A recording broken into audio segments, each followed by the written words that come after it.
Shalom, très cher bien-aimé, la grâce de notre Seigneur Jésus-Christ et son amour soit sur chacun de vous dans le précieux nom de notre Seigneur Jésus. Voilà, c'est papa est là, ici, là, pour pouvoir donner des conseils forts qui vont, n'est-ce pas, aider chacun de nous à vivre un foyer heureux. Voilà, tu vas vivre un foyer heureux. Et donc, tout simplement, si vous êtes là, dès que vous nous prenez un match, vous publiez la vidéo. Voilà. Et puis, nous continuons de glorifier le Seigneur. Parce que ce que nous allons entendre ce soir, voilà, on va dire des choses, c'est vrai, des choses qui sont très bibliques d'ailleurs, mais plus ce qui vient du cœur. Voilà. Et il ne suffit pas de dire j'ai un foyer. Mais il faut vivre le foyer au quotidien. Voilà. Et donc, si vous êtes là, je vais juste prier le Seigneur. Et commencez déjà par partager la vidéo. Et il a dit cette vidéo-là, c'est interdit au moins de 15 ans. Donc, si tu as 15 ans, quitte sur mon chemin. Voilà. C'est ceux qui ont plus de 15 ans. Là. Voilà. Et ceux qui ont 15 ans, souvent, c'est les dangereux, mais c'est pas grave. Mais allons avec ceux qui n'ont pas 15 ans. Ceux qui ont 15 ans et plus. C'est mieux comme ça. Père, je veux te rendre grâce au nom de Jésus-Christ de Nazareth. Je veux te magnifier. Je veux célébrer ton nom car tu es Dieu. À toi seul la gloire. Merci pour ta fidélité manifestée en Jésus-Christ. Et merci pour le temps que tu m'accordes et de pouvoir distiller ta parole. Le temps que tu accordes à ceux qui sont chacun cloîtré derrière son téléphone ou son ordinateur, cloîtré derrière son internet pour écouter ces paroles-là. Je veux parler, Père éternel Dieu, en ton nom. C'est pour cela que j'ai besoin d'être inspiré par toi, afin que ce que je vais dire, Seigneur, c'est vrai, que je sois utilisé comme un tonneau vide pour la gloire de ton nom. Merci, Père, au nom de Jésus. Amen. Shalom, bien-aimés. La grâce de Dieu soit sur vous. La main du Seigneur soit sur la vie de chacun. Voilà. Je suis venu ici pour parler de comment vivre ou comment avoir un foyer heureux. Ou bien le secret d'un foyer heureux. Voilà. Donc que Dieu vous bénisse. Et si vous avez besoin de conseils pratiques au fur et à mesure que la vidéo passe, n'est-ce pas, envoyez-nous, écrivez, donnez-nous des messages. Et puis maintenant, on va vous apporter, n'est-ce pas, des conseils pratiques. Voilà, des conseils pratiques. Parce que très souvent dans les foyers aujourd'hui, là, l'homme accuse la femme accuse l'homme, on ne sait pas qui accuse qui et puis on s'en va seulement. Vous voyez? Voilà. Ou bien la femme accuse les enfants, ou bien les enfants accusent les parents, ou bien la femme accuse les beaux-parents, ou bien l'homme accuse les beaux-parents, et puis ainsi de suite. Tout est mélangé, puis on s'en va. Mais si on connaît l'origine d'un foyer, la signification d'un foyer, le sens étymologique d'un foyer, nous comprendrons automatiquement et nous connaîtrons automatiquement qu'il nous faut beaucoup de sacrifices et beaucoup de courage. Beaucoup de courage. Parce que ce n'est pas le mariage n'est pas une affaire de blabla. Le foyer, ce n'est pas une affaire de blabla. Et le foyer n'est pas pour les enfants. Donc si tu as un enfant là, il faut quitter. C'est pour ça qu'il dit que cette vidéo là, elle est interdite au moins de 15 ans. Parce qu'un enfant de moins de 15 ans ne comprendrait pas les réalités de ce que je vais dire. Voilà. Donc je salue tous ceux qui se connectent. Et vous qui vous connectez déjà, n'est-ce pas, partagez la vidéo. Je salue, aujourd'hui je vais faire des nominations pratiques. Je salue ma fille Berthe Ouenien, que le Seigneur te bénisse. Je salue l'évangéliste, mon fils Saint-Luc. Et je salue Mémé à Pédogan. Je salue mon fils Mori Ouattara. Que le Seigneur vous bénisse au nom de Jésus-Christ. Voilà. Je salue ma fille, n'est-ce pas, Nyamke Emma. Que le Seigneur vous bénisse. Et cette nuit, n'est-ce pas, nous sommes là pour révéler le cœur de la nuit. Voilà. Parce que le foyer aussi, ça part de la nuit. Donc c'est le cœur de la nuit. Parce que c'est dans la nuit que beaucoup de choses se passent. Le vrai foyer là, c'est dans la nuit qu'on sent ça. Donc tout cela, je veux parler sans tabou. Sans tabou, j'ai dit. Voilà. Je vais entrer dans des réalités vraiment gravissines pour que quelqu'un comprenne que c'est ça. Voilà. Donc, le Seigneur est au contrôle et je vous aime très fort. Et c'est parti. Voilà. Dans la Bible dit que Dieu a créé l'homme à son image. Et quand il a fini de créer l'homme, il a fait endormir l'homme et puis il a créé la femme. Et puis il a créé la femme. Voilà. Ma fille Lydie, que Dieu te bénisse au nom de Jésus. Voilà. Mémé, que le Seigneur te bénisse. Donc comme il disait, ma fille Ouko, que le Seigneur te bénisse au nom de Jésus-Christ. Comme je le disais, dans un foyer, voilà, Dieu a créé l'homme et puis il a créé la femme. Mais comprenez, souffrez, vous les femmes, souffrez que Dieu a créé l'homme en premier. Voilà, souffrez-le. Que Dieu a créé l'homme en premier. Donc comme je l'ai dit, partagez la vidéo.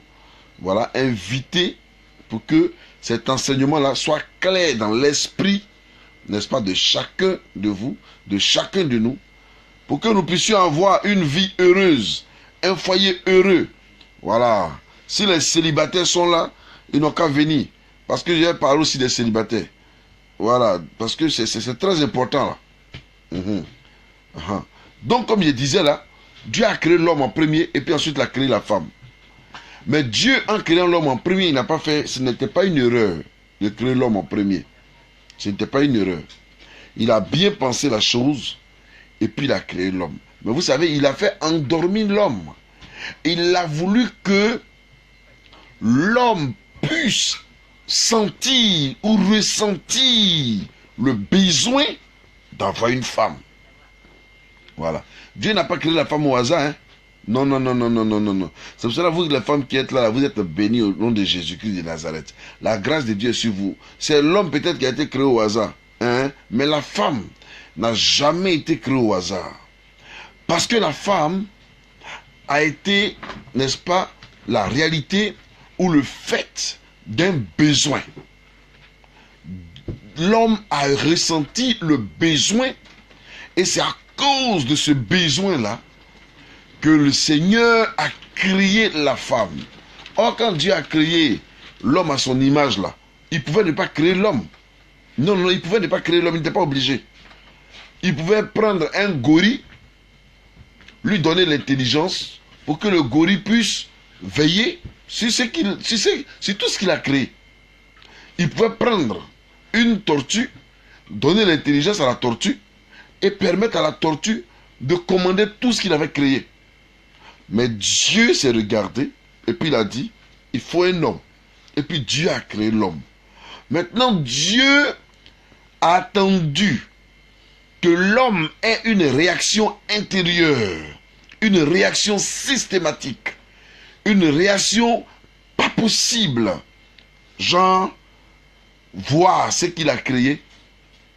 Et puis, sinon Dieu pouvait au commencement créer en même temps, après avoir créé les animaux et toutes ces choses-là, créer l'homme et la femme en même temps, pour que les deux viennent à l'existence en même temps, dans les mêmes temps, dans les mêmes heures. Mais il a fait exprès. Il a voulu que la femme, l'élément femme ne soit pas négligeable. Il a voulu que l'action femme ne soit pas négligeable. C'est pour cela qu'il a créé la femme après. Mais après que l'homme ait ressenti ce besoin farouche. Farouche.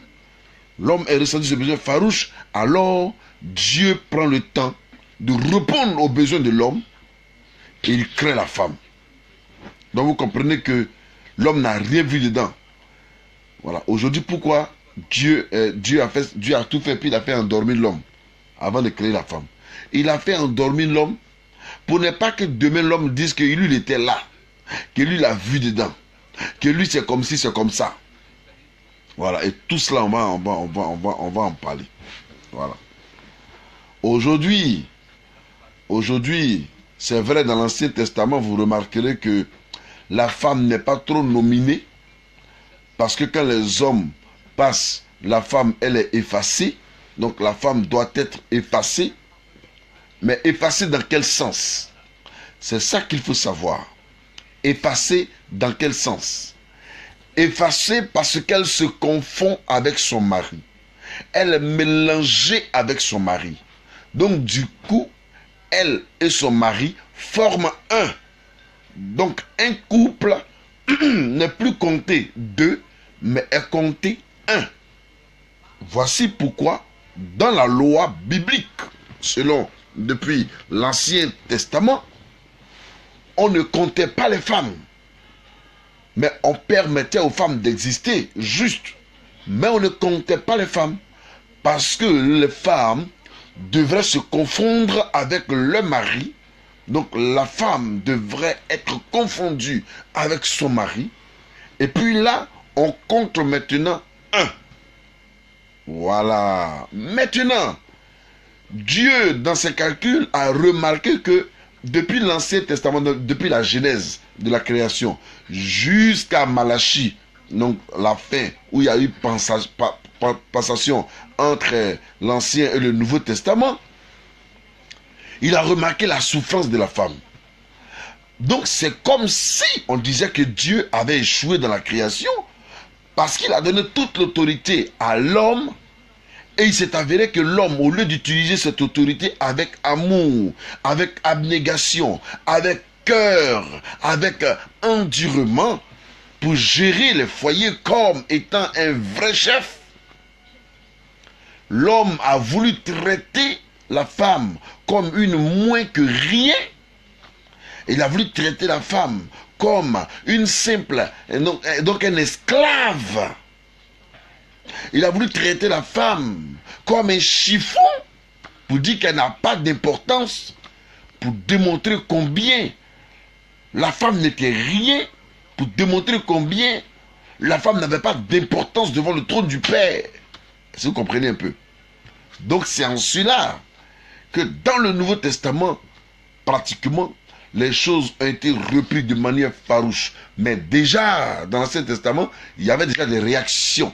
C'est pour cela que vous pouvez entendre le nom Déborah.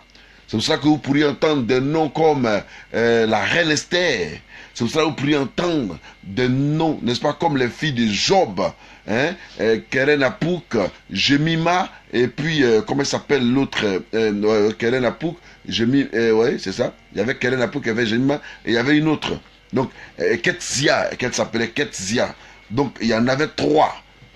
Raison pour laquelle on pouvait aussi entendre des noms, écouter des noms des femmes sorties, parce qu'on avait remarqué, parce que l'Éternel Dieu avait remarqué, n'est-ce pas, que l'homme ne jouait pas le rôle de chef avec amour, mais il jouait un rôle dominateur farouche qui n'était pas dans le programme de Dieu. Dans le programme de Dieu, l'homme devait être à amour. Voilà.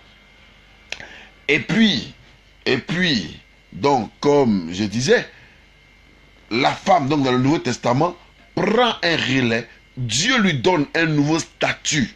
Voilà, un nouveau statut. Parce que vous voyez que la femme qui avait la plaie de sang pendant 12 ans est venue toucher Jésus par l'arrière. Elle reçoit la guérison.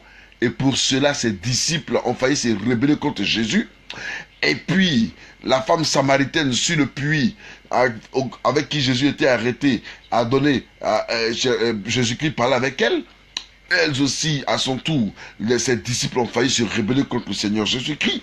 Même quand Jésus-Christ est entré, n'est-ce pas, chez Zachée, vous avez remarqué que quand cette femme prostituée, chez Simon d'abord, donc chez Simon, quand Jésus est entré chez Simon et que cette femme est venue pleurer sur les pieds de Jésus-Christ, cette femme tout djandjou, elle est venue pleurer sur les pieds de Jésus, elle a lavé ses pieds, vous avez remarqué, n'est-ce pas, que Christ, automatiquement, ses disciples ont failli se lever en rébellion contre lui.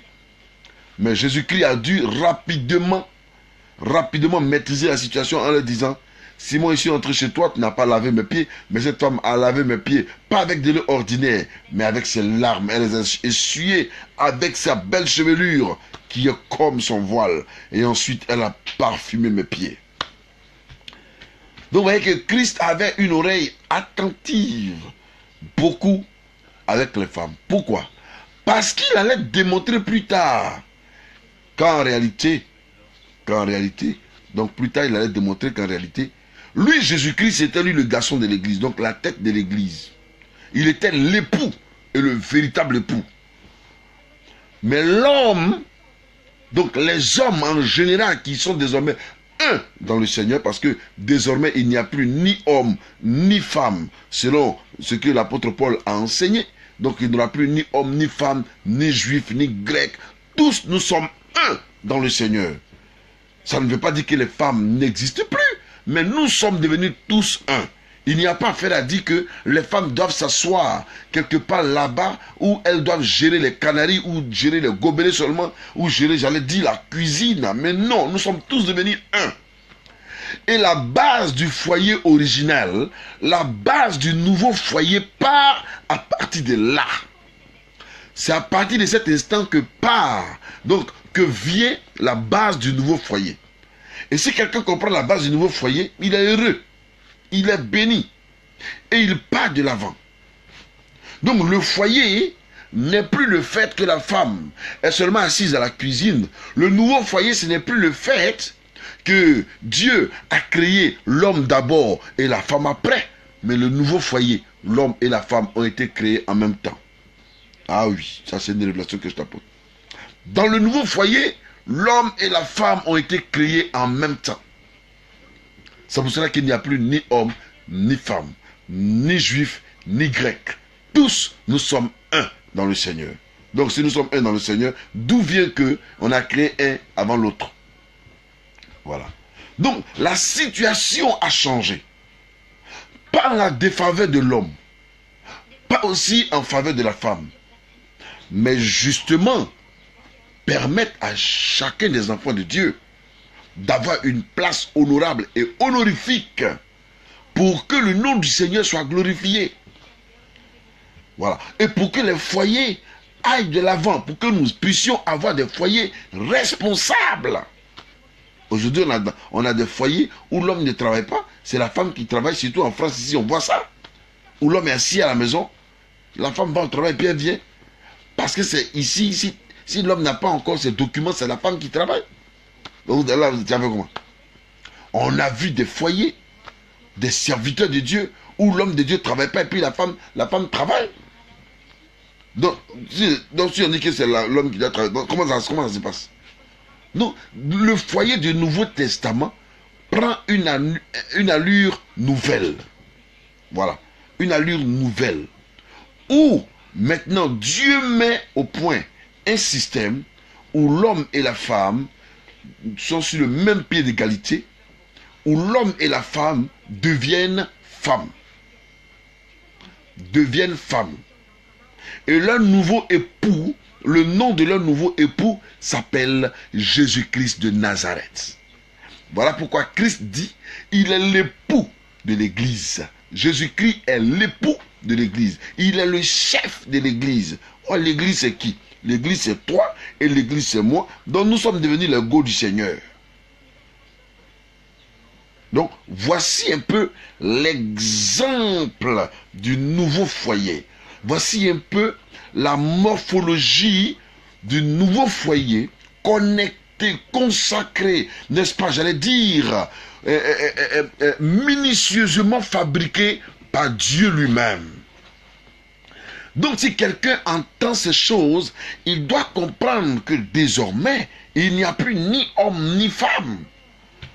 C'est pour cela que quand les hommes parlent de l'émancipation de la femme, c'est réel. Aujourd'hui, l'homme prêche, mais la femme aussi prêche. Il y a des femmes même qui font plus de miracles par rapport aux hommes. Voilà.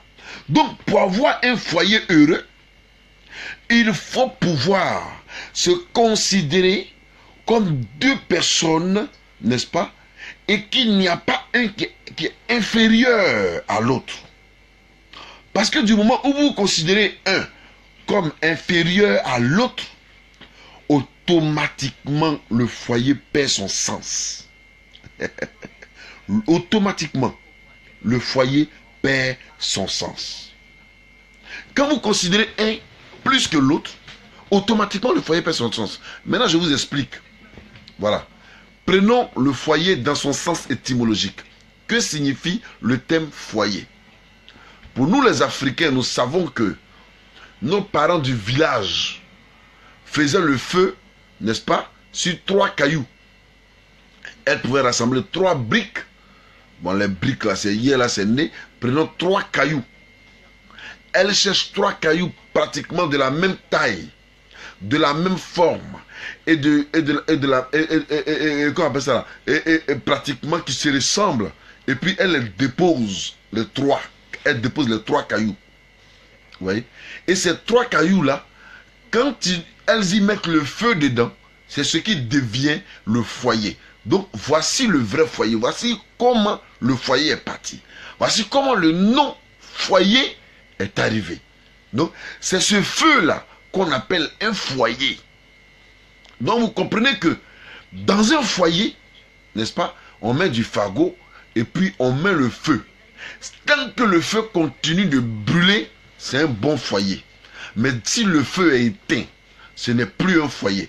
Parce que le foyer, c'est en même temps les 3 cailloux là, et c'est en même temps, j'allais dire, le feu qui est dedans.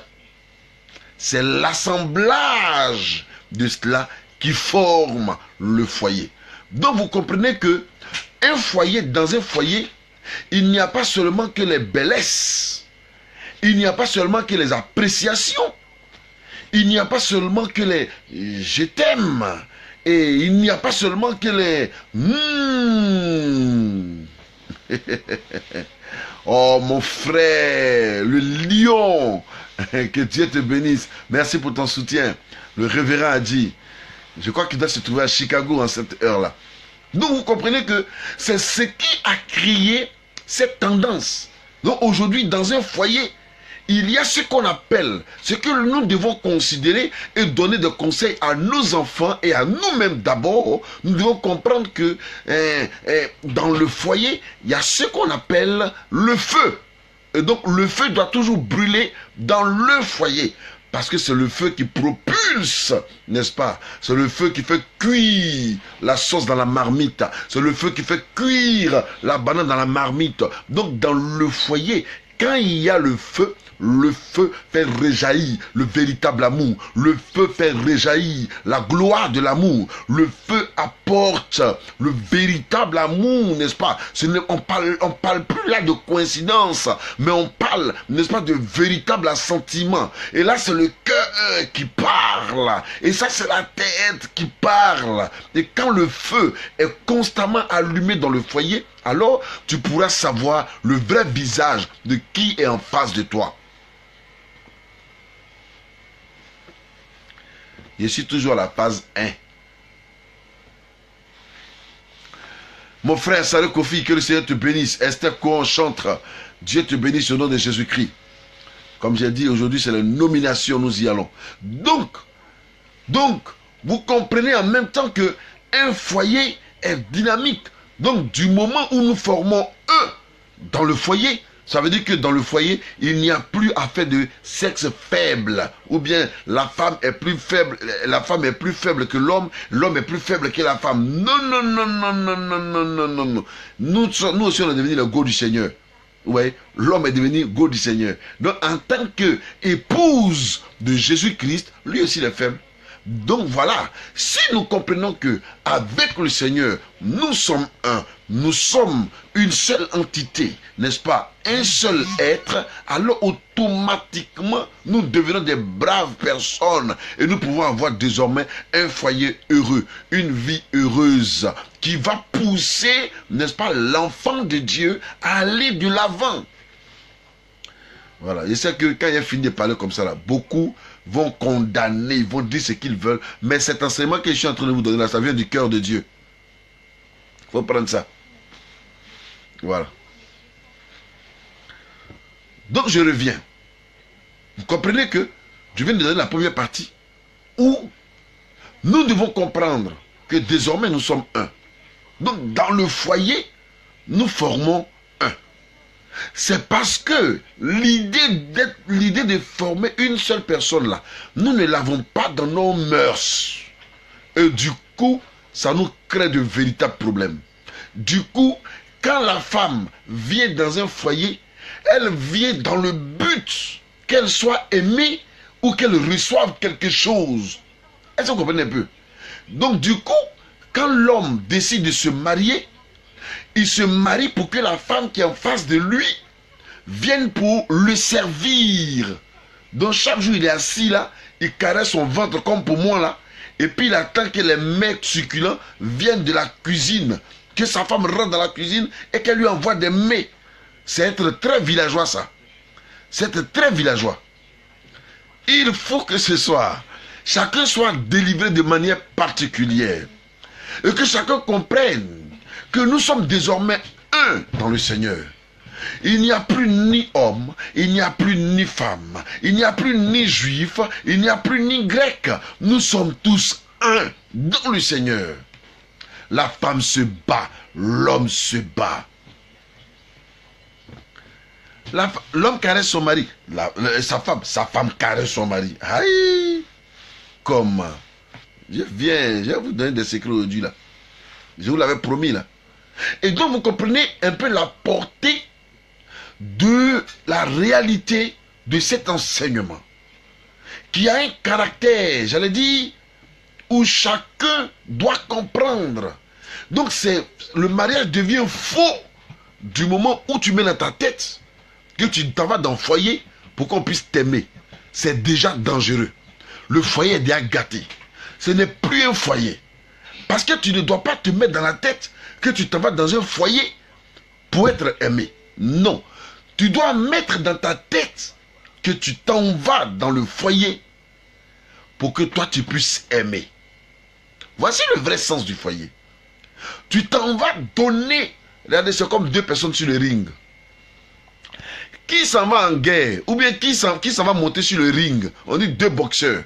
Et puis les deux boxeurs là, les deux s'en vont monter sur le ring. Et puis il y a un là, c'est dans sa tête. Ah ça là, si je monte sur le ring comme ça là, oh, de toute façon j'aime me laisser boxer. Ah! Non, non, non, toi tu montes sur le ring parce que tu as des gants. Comme ton voisin. Comme ton adversaire. Ton adversaire a des gants, tu as des gants. Tu lèves tes gants. Quand il te met bouche, tu le mets bouche. Donc c'est un combat qui est mené. Mais dans le domaine du foyer, regardez bien. Quand il y a un fagot, donc un bois, qui sort du foyer pour ne plus alimenter le feu, il commence à devenir la fumée. Il commence à devenir cendre. Le feu là commence à s'éteindre parce que le bois là est esselé. Parce que le fagot là c'est esselé. Donc il commence à devenir cendre, il commence à devenir charbon. Donc il commence à devenir bizarre. Et donc du coup, il faut le remettre en selle jusqu'à ce qu'il brûle, jusqu'à ce qu'il finisse. Parce que le foyer, il faut l'entretenir. Voilà, il faut l'entretenir et il faut permettre au foyer d'exister. Je salue ici Ncho Emmanuel, que le Seigneur vous bénisse. Je salue ici Amon Chelsea, que le Seigneur te bénisse mon fils. Je salue Sandy Nyamba, ma petite soeur, que le Seigneur te bénisse. Donc je reviens là-dessus et je dis que le foyer est d'autant aussi important que si quelqu'un comprend la réalité qui se produit dans un foyer, il est béni. Voilà pourquoi le foyer n'est pas pour les enfants. Quand Dieu a créé Adam là, il n'a pas créé Adam enfant. Il n'a pas créé petit Adam avant de créer Adam grand. Il a créé Adam déjà comme un adulte. Voilà, il a créé Ève déjà adulte. Pour que ces deux entités adultes comprennent l'avenir et le véritable sens du mariage. Mais Adam n'a pas compris ça. Ève n'a pas compris ça. On a continué de venir en continuant de venir. Les autres disent non, Dieu a créé la femme doit être cachée. Même dans le temple, quand ils ont créé, comment on appelle ça là, le tabernacle, même quand ils ont créé le tabernacle, on a mis la place des femmes à part. Aïe! On a mis la place des femmes à part. Et on a dit, c'est Dieu qui a dit, on va mettre les places à part. On a mis la place des femmes à part. On a mis la place des hommes à part. On a mis la... Il y a quoi tout ça là? Quand Jésus est venu, vous n'avez pas remarqué qu'il a déchiré le voile du temple pour dire que nous sommes un. Il n'y a pas à faire de place des femmes ici. Il n'y a pas à faire de place des hommes. C'est comme tu rentres dans certaines églises où les femmes s'asseyent à gauche et les hommes à droite. Ou bien les femmes à droite, les hommes à gauche. Il y a quoi? Moi ici, j'allais ma femme à l'église. Et puis vous me séparez d'un plafond, elle soit créée pas là-bas. Mais vous êtes vaincu. Ça veut dire quoi? Ah mais non. Ah mais non. Refusez cela. C'est pas normal. Mais pourquoi? Quelqu'un est parti avec sa femme, il lit sa Bible avec sa femme dans l'église. Voilà. Il est parti devant le Seigneur avec son épouse. Et puis vous les séparez. Vous faites asseoir le monsieur quelque part, la femme quelque part. Vous êtes déjà en train de les séparer. Vous êtes dans une notion de séparation. Donc ne soyez pas étonnés demain si c'est séparé. Ne soyez pas étonnés de ça jamais. Ça, je m'adresse aux pasteurs, aux révérends, aux apôtres, aux bishops, aux archibishops, aux intendants, aux diacres, tout ça. Je m'adresse à eux. Arrêtez. Arrêtez. Pourquoi les femmes doivent s'asseoir pas à l'église? Quelqu'un est venu avec son mari, mais laissez-le partir. Pasteur Ézéchiel, que le Seigneur te bénisse. La révérende Matty Blessing a créé. Le Seigneur te bénisse au nom de Jésus. Vous voyez? Donc, c'est important de connaître, de comprendre la pensée de Dieu en ce qui concerne le foyer. Donc, vous comprenez ici que le foyer n'est pas n'importe quoi. Et nous ne sommes plus au stade où l'on dit la femme est faible, l'homme est fort. Non. L'homme, le véritable homme du foyer maintenant, c'est Jésus-Christ de Nazareth. Parce que regardez, pourquoi on ne prend pas quatre cailloux pour faire le foyer et on prend toujours 3? Ça, c'est un mystère. On prend toujours 3. Parce que le premier caillou là, c'est l'homme. Le deuxième caillou là, c'est la femme. Mais le troisième caillou là, c'est toujours Jésus-Christ de Nazareth. C'est-à-dire le Seigneur qui est le pilier véritable. Le Seigneur qui est le pilier. On dit que 2 forment 1. C'est vrai. Les 2 cailloux peuvent être là, mais ne pourront pas supporter la marmite. C'est pour ça qu'il faut Jésus-Christ. Quand ils ont jeté Shadrach, Meshach et Abednego dans le feu, si la 4e personne n'était pas venue descendre dans le feu avec eux, ils n'allaient pas exister. Ces hommes-là allaient être consumés par le feu à jamais. Mais le Seigneur est descendu lui-même dans le feu avec eux. Il est venu, n'est-ce pas, les conduire. Il est venu démontrer à ses enfants qu'il est fidèle, qu'il est avec eux, qu'il est dans leur cœur, que eux ils sont dans son cœur. Voilà. Donc vous voyez un peu que le foyer est là. Donc le foyer, ce n'est pas un jeu. Ce n'est pas un truc auquel... Non. Allez-y chez les Chinois. Oh, qui est en train de m'appeler à cette heure-là? Vous voyez les gens, vraiment. Donc vous voyez, allez-y chez les Chinois, ils font les initiations où ils se brûlent avec des marmites. Ils attrapent des trucs chauds pour s'initier. Quand quelqu'un rentre dans un foyer, il rentre dans une initiation. Initiation, je viens, initiation au feu, initiation à la chaleur, initiation au feu. Si quelqu'un a réussi son foyer, il a réussi à résister au foyer, il n'y a pas quelque chose sur la terre de quoi il aura peur. Jamais.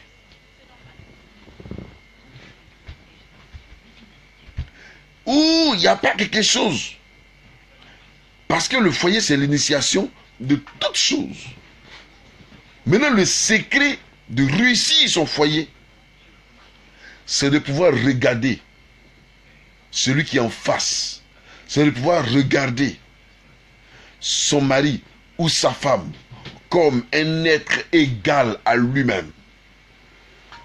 faut jamais regarder celui qui est en face comme un sexe faible. Parce qu'en réalité, Christ a pris notre faiblesse et il nous a donné sa force. Christ a pris notre maladie et il nous a donné sa guérison. Jésus a changé nos faiblesses en force.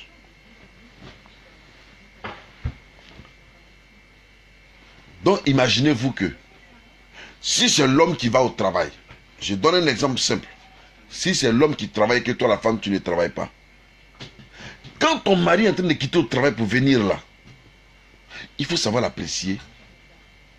Il faut savoir lui donner de l'amour. Parce que quand il est quitté là-bas, il est venu là. Tu ne sais pas ce qui s'est passé dehors. Il faut qu'il soit en joie de rentrer à la maison. Il ne faudrait pas qu'il ait peur d'entrer à la maison. Il faut qu'il soit en joie. Tu le vois déjà venir de loin. Il faut lui lancer des paroles qui vont l'encourager, qui vont l'aider. Hein? Il faut lui communiquer la joie, la force. Parce que tu es son égal. Quand la Bible dit par exemple que la femme est une aide semblable. Une aide semblable, c'est-à-dire une aide qui se ressemble.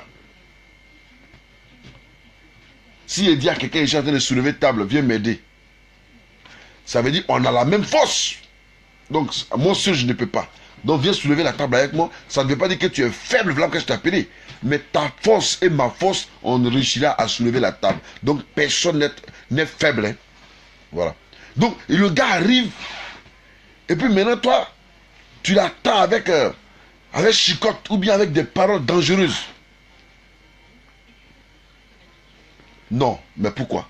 Pourquoi tu dois l'attendre avec des histoires? Pourquoi tu dois l'attendre avec des problèmes? Ma fille Leslie, sois bénie au nom de Jésus. Pourquoi? Eric Beraka, Déni, sois béni. Pourquoi on doit... Maintenant, ou bien c'est la femme qui travaille. Maintenant, la femme travaille et puis l'homme ne travaille pas. Ça fait quoi si tu gardes les enfants même? Ça fait quoi? Ah, mais il faut te rendre utile.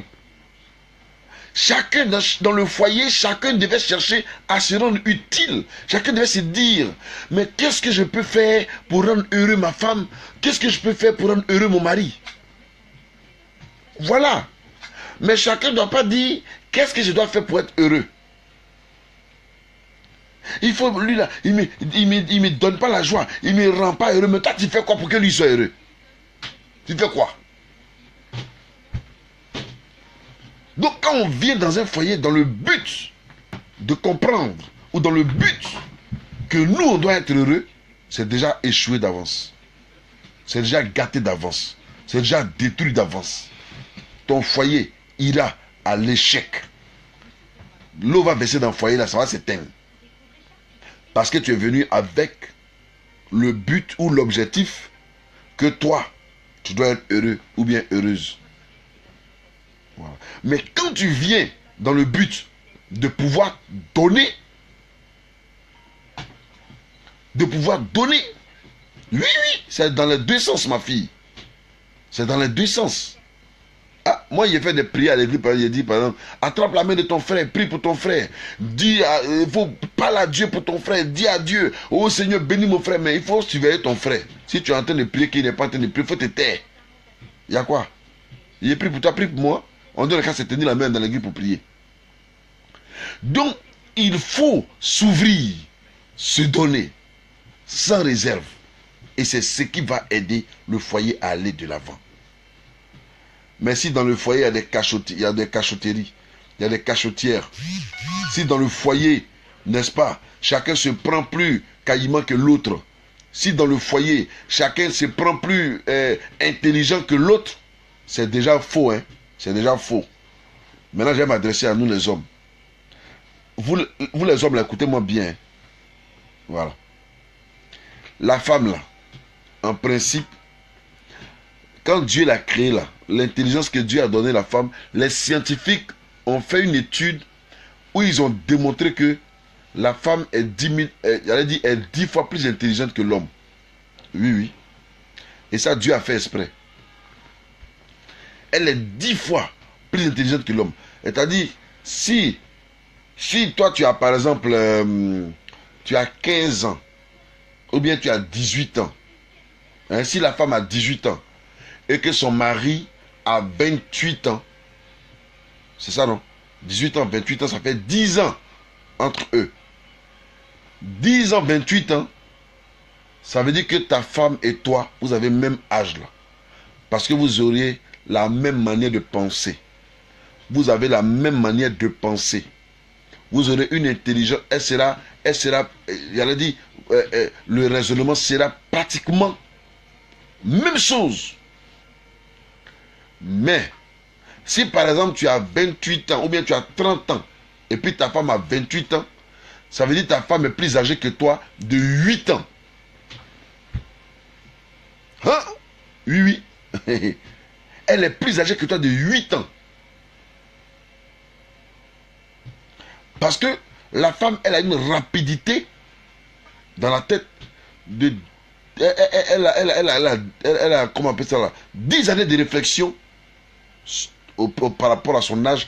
Elle réfléchit 10 fois mieux que l'homme.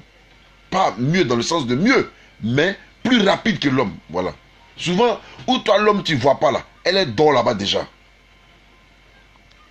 Où tu penses que tu vas venir la doubler, tu vas venir, genre, faire d'elle ton serpillère, elle est en train de t'étudier comme ça. Mais regarde, quand tu dors là, c'est elle qui est là. La femme dort jamais. La femme, danger public. La femme, c'est elle qui fait la sauce. Bon, pour attraper l'homme là, c'est petit comme ça. Donc tu as intérêt à t'entendre avec elle. Tu as intérêt à la respecter. Tu as intérêt à la prendre comme ta maman. Et tu as intérêt à faire d'elle ton ami. Tu as intérêt à faire d'elle, n'est-ce pas, j'allais dire, ton ami intime. Oui. C'est elle qui prépare. C'est elle, les bonnes choses là, c'est elle qui connaît. Voilà. Là, si ton voisin, David a fait quoi? Il n'a pas tué Uri à cause de sa femme. David a tué Uri à cause de sa femme, juste pour prendre sa femme. Et un jour, quand il est arrivé sur l'affaire de Déborah, il va aller tuer comment on appelle ça là, la femme, le mari elle fait ça. Elle a pris des présents, elle est venue voir David de côté. Elle a managé le gars là. David, sa tête a détourné. Il dit, il ne peut plus tuer je vais laisser je ne le tue plus. La femme a la parole du management. Elle a un langage. Et c'est Dieu qui lui a fait cette grâce-là. C'est Dieu qui lui a fait cette grâce-là. C'est pour cela qu'il faut respecter la femme. Donc, dans un foyer, voilà. Dans un foyer, on doit comprendre que le premier secret, allez lire dans le livre d'Éphésiens, dans le livre d'Éphésiens, quand Dieu commence à parler aux deux entités, donc dans le foyer, il commence par la femme. Pourquoi il ne commence pas par l'homme? Dans l'Ancien Testament, il a commencé par l'homme. Mais dans le Nouveau Testament, il commence d'abord à parler à la femme. Il dit, femme, soyez soumise, comme vous l'êtes au Seigneur. Avant de parler même de l'homme. Donc vous voyez que dans le Nouveau Testament, les choses ont pratiquement changé. Voilà. Les choses ont pratiquement changé. Et voilà. Quand il entend des gens dire que la femme ne doit pas prêcher, il dit, Seigneur. Ça, c'est des gens qui sont un peu limités dans la tête là. Ils sont limités. Très limités. Voilà. Pourquoi la femme ne doit pas? Du moment où nous sommes devenus un dans le Seigneur. On dit non. L'apôtre Paul même a dit que la femme doit se taire dans l'église. Vous savez à quelle femme il a dit ça? Voilà. C'est comme si moi j'arrivais dans un village. Et puis dans ce village-là, toutes les femmes boivent. Elles boivent jusqu'à elles sont ivres, elles se mettent ping.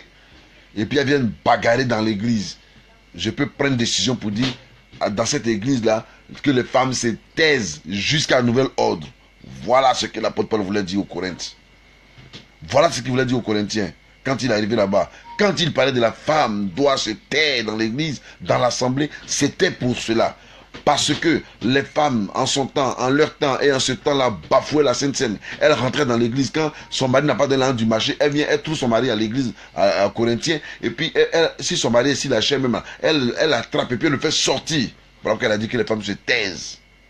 Mais il n'a pas dit à la femme de ne pas prêcher. Voilà. Sinon, on a vu des femmes qui ont été reines dans l'Ancien Testament. Les Déborah, les Esther. Aïe. Même dans le Nouveau Testament, la Bible a parlé même de la prostituée. Il dit, là où la parole de Dieu sera prêchée, là, on parlera d'elle. Elle a dit, partout où l'évangile sera prêché, on parlera de cette femme prostituée, tout Djandjou, là. Si on doit parler d'une femme prostituée, tout Djandjou, c'est pas de toi qu'on va pas parler. Donc, je reviens dans le système du foyer. Voilà. Fatim Ouandja, que le Seigneur te bénisse. Pascal nous est fini. Que Dieu vous bénisse. Prophète Timothée Kabongo, sois béni au nom de Jésus-Christ. Donc écoutez bien, pour ceux qui nous prennent en marche, après la vidéo sera enregistrée, réécoutez ou bien abonnez-vous sur mon YouTube. Et là, Kwasi Louis, voilà, c'est ça le YouTube, et là, Kwasi Louis, et puis vous vous abonnez comme ça. Dès que je balance la vidéo sur YouTube, vous l'avez directement. Voilà. Et quand c'est comme ça, tu l'écoutes et puis ça te fait du bien. Donc la femme, vous comprenez, dans le foyer, les deux entités sont importantes. Donc le secret du foyer, le secret pour avoir un foyer heureux, c'est de se donner un respect mutuel. C'est de ne pas prendre un pour bête et puis l'autre pour intelligent. Non. Ça, c'est le secret de la réussite d'un foyer. Mais si tu penses que tu es plus intelligent que ta femme, tu as menti. Si tu penses que tu es plus intelligent que ton mari, tu as menti, madame.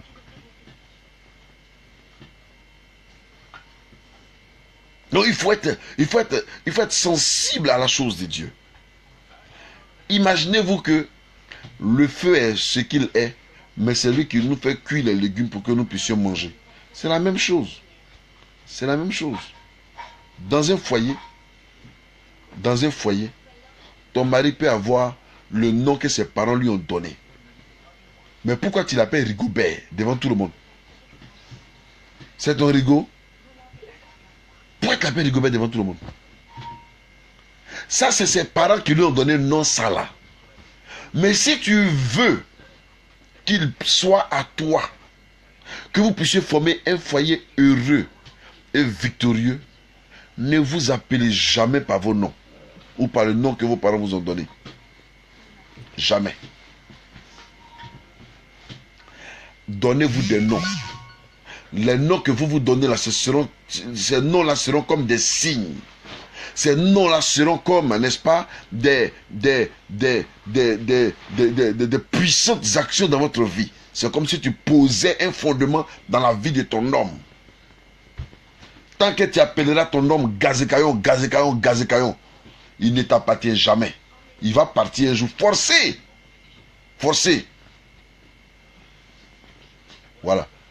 Mais si tu appelles ton homme comme Sarah l'appelait Monseigneur, pourquoi tu ne peux pas l'appeler Monseigneur? Alors, il y en a qui appellent leur mari papa. Il y en a qui appellent leur mari papa. Il y en a qui appellent leur femme maman. Oui, c'est normal. Et puis on avance. Il y en a qui disent chérie. L'autre dit chérie. Mais moi-même, dans un foyer, je n'aime pas trop le terme chérie. Parce que quand tu dis chérie, c'est vulgaire. Tu peux appeler tout le monde ma chérie, ma chérie, ma chérie. Mais tu ne peux pas appeler tout le monde ma femme, ma femme, ma femme. Ah oui!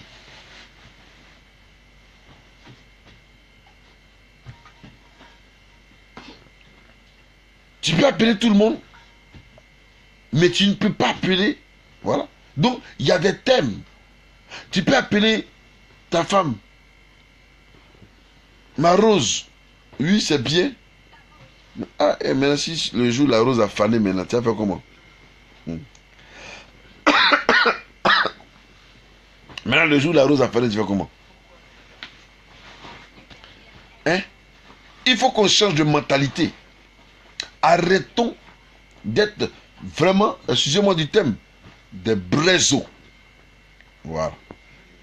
Maintenant, dans un foyer, Ça, c'est le deux. Ça, c'est le. Voilà. Et donc, les noms doivent changer. Voilà. Pour avoir un foyer heureux, il faut que les noms changent.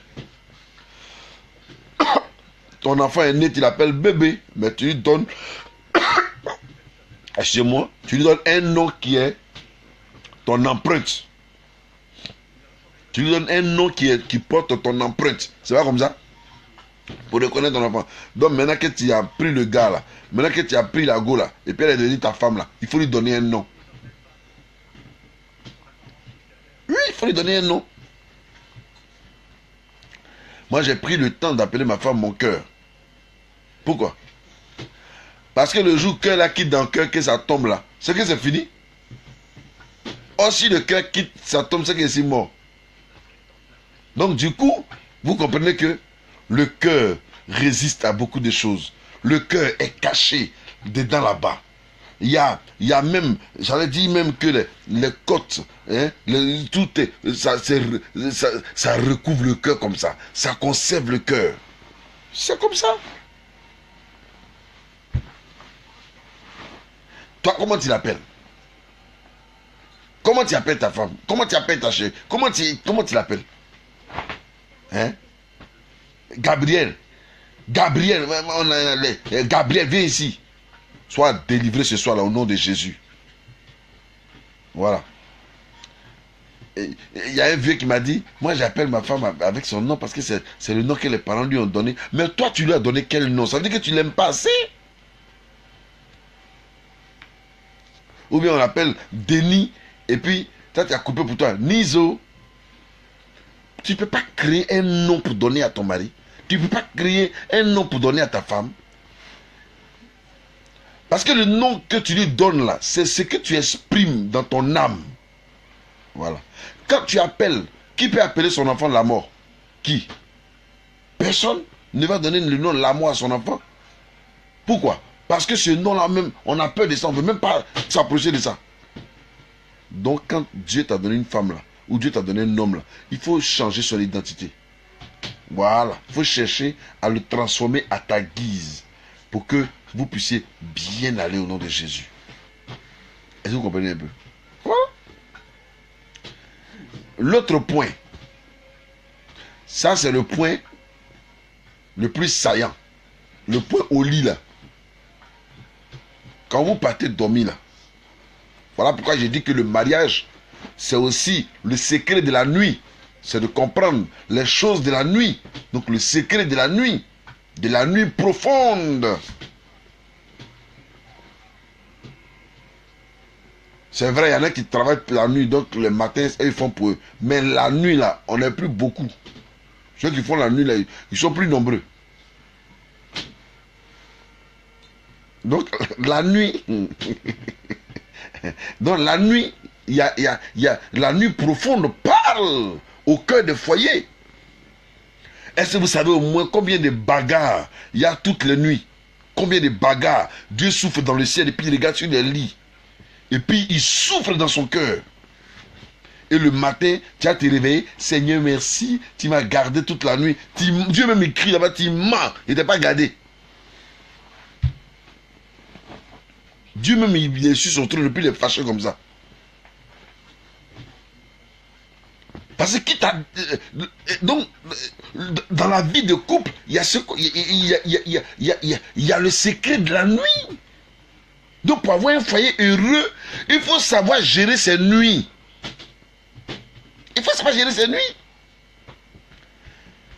Est-ce que ton enfant a besoin de te dire, maman, j'ai envie de manger le soir avant de dormir? Toi-même, tu sais que si l'enfant n'a pas mangé le soir avant de dormir, il va te fatiguer la nuit.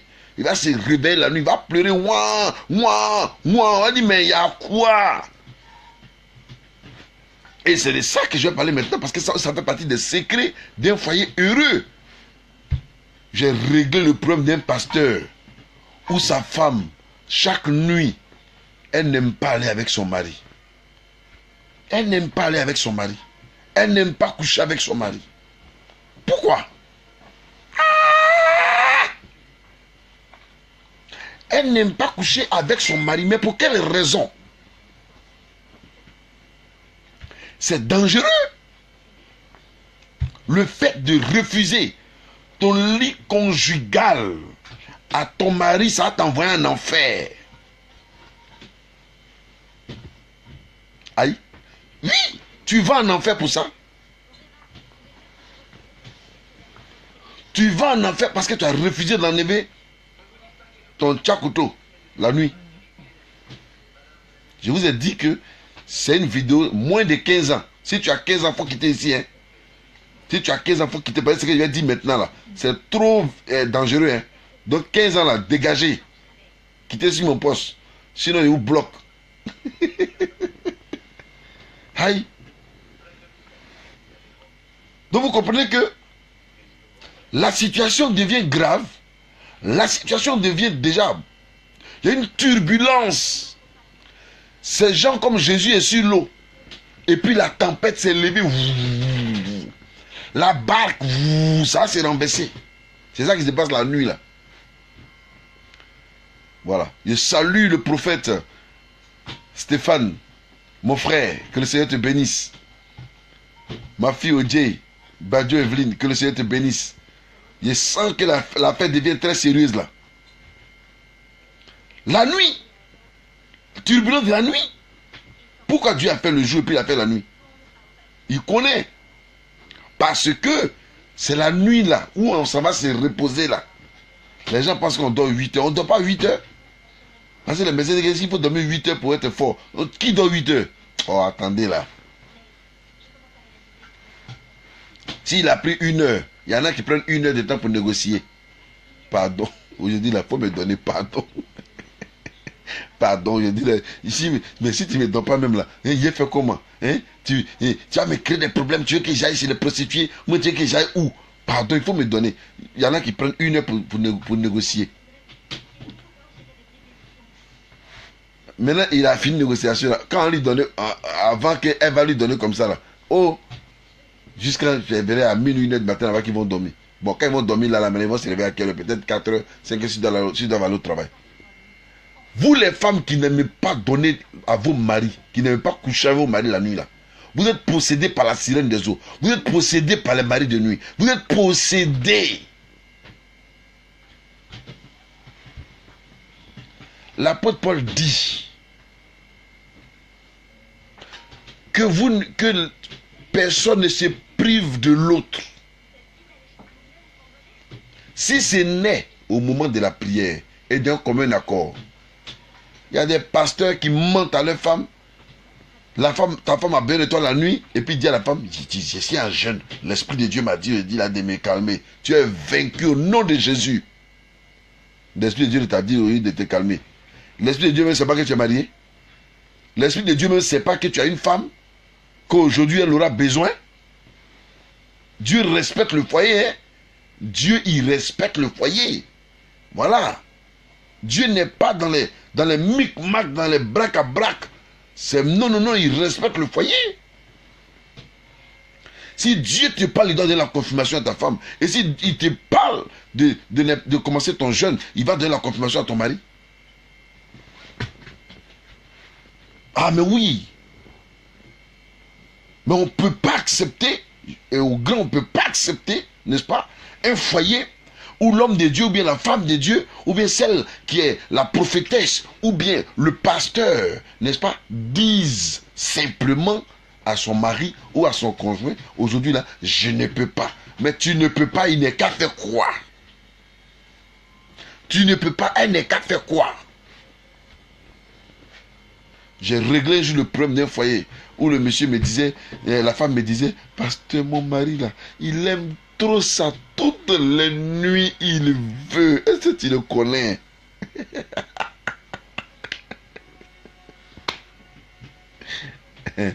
Écoutez-moi bien.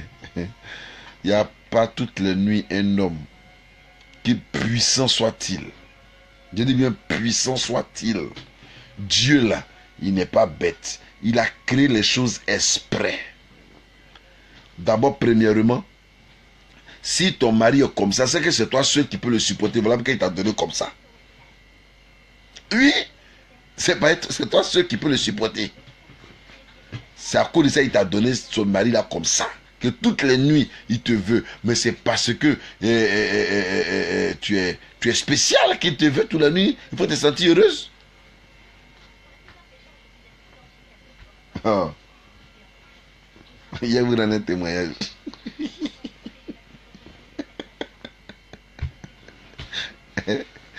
Oui.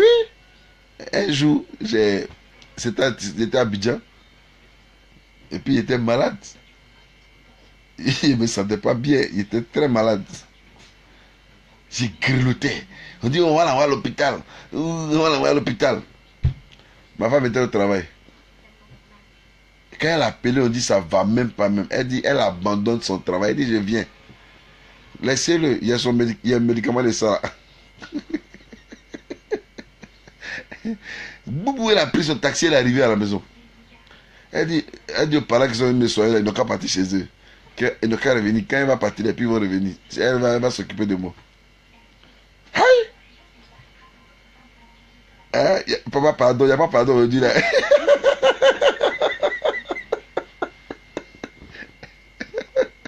Ici là, elle me dit, faut te déshabiller. Aïe! Tu vois pas comment je suis malade? Elle dit, oh, ça là, ça soigne. Vous avez été soigné. Aïe, mes amis, c'était ma première fois de faire ça pendant qu'elle est si malade. Mais ça m'a soigné. Après ça là, oh, il n'y a aucun médicament. Je me suis relevé, par lui a disparu il y a longtemps. Ça, je vais dire, c'est des choses qui sont importantes. Pardon. Il ne faut pas priver ton mari de ça. Il ne faut pas priver ta femme de ça. Voilà, ça ne rend pas malade. Ça ne tue pas. Si quelqu'un est en train de faire ça, qu'il est mort, ça veut dire qu'il devait mourir avant. C'est pas ça là qui l'a tué. C'est son aide de mourir qui devait arriver, puis il est mort.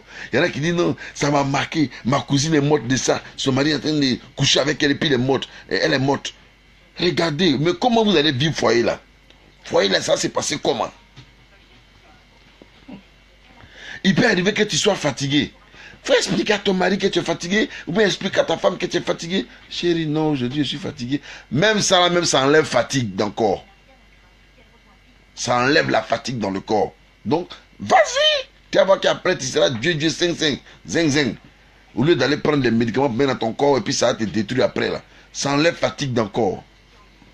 Ça détruit le palu. Ça chasse la maladie. Ah, vous pensez que Dieu crée les choses au hasard? Dieu n'a pas créé au hasard, hein? Il a créé ça bien comme ça, pour que chacun sache que c'est comme ça se passe. Mais quand tu fais ça avec ton mari, là, ça ne rend pas malade, quoi. Mais c'est quand tu t'en fais avec quelqu'un qui n'est pas ton mari, hein, c'est là que ça te rend beaucoup malade. Voilà. Mais oui, c'est comme ça. Donc, si... Faut pas dire non comme le pasteur dit que ça rend pas, ça délie Djekwadjo là. À partir de aujourd'hui, youpi, je tombe dans la rue. Je vais me taper tous les hommes que je rencontre là. Ah, on va tirer pénalty sur toi. C'est pas normal. C'est pas ce que j'ai dit. Quand tu fais avec ton mari là, c'est bon. Ça rend pas malade. Mais quand tu fais dans le cadre du péché, ça rend malade. Ça donne Djekwadjo. Ça te donne même des tourbillonnements dans la tête. Ça te crée des problèmes sérieux. Voilà. Donc on a qu'à être clair dessus. Voilà. Donc je continue ma réaction de manière très spéciale.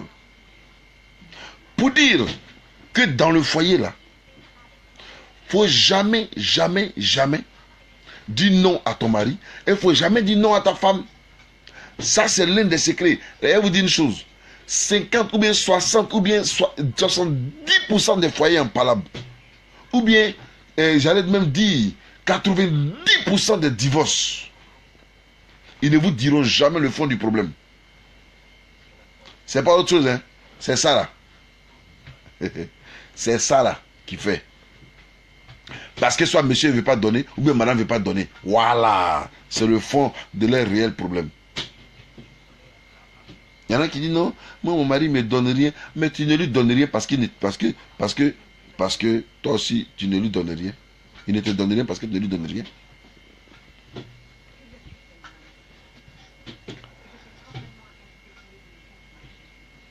Donc ça fait partie des choses qui sont importantes dans le foyer.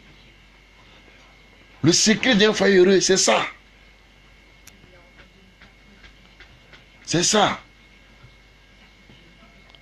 Le jour où ton mari est fatigué, dis chérie, couche-toi, faut pas t'inquiéter. Je m'occupe de tout. Et puis occupe-toi de lui. Ah, bon, ça même, ça m'est venu. Ça m'est venu.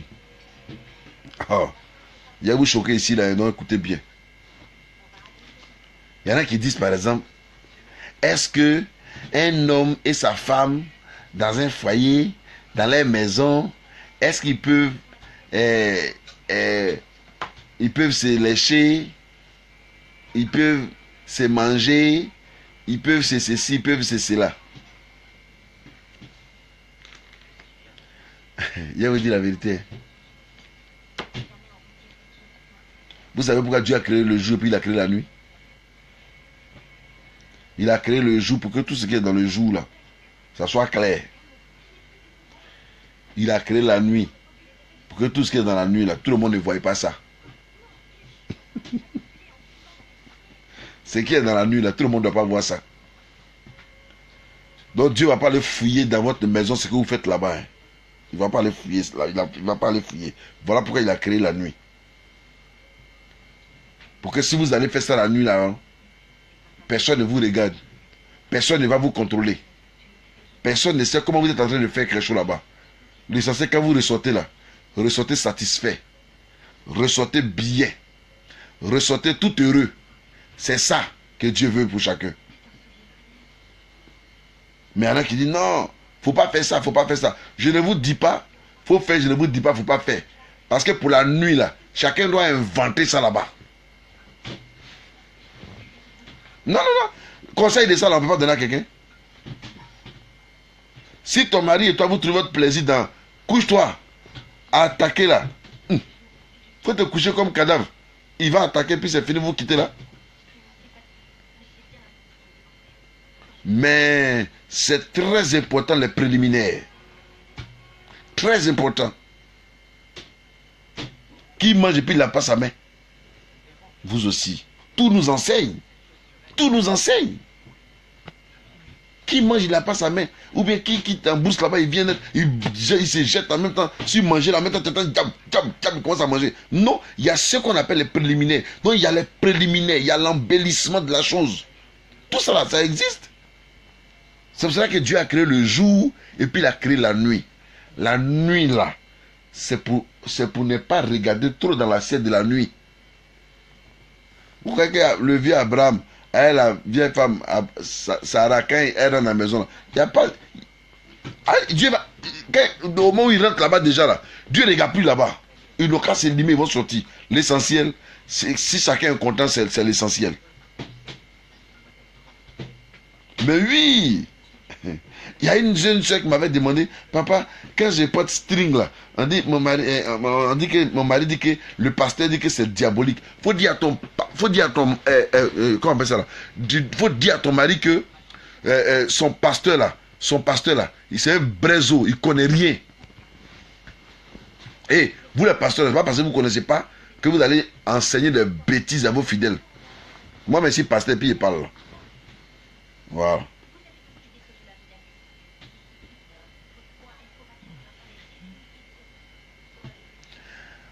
Voilà, ça aussi c'est une vérité. Là, il y a ma fille là qui pose la question de savoir, ma fille Angèle Nembo, soit bénie. Il y a une de mes filles qui pose la question de savoir, elle dit, papa, maintenant si une personne qui ne sait pas faire l'amour, comment il fait avec son conjoint? Ah, je vais vous rendre moi-même mon témoignage. Moi, je ne vais pas sur témoigner de quelqu'un.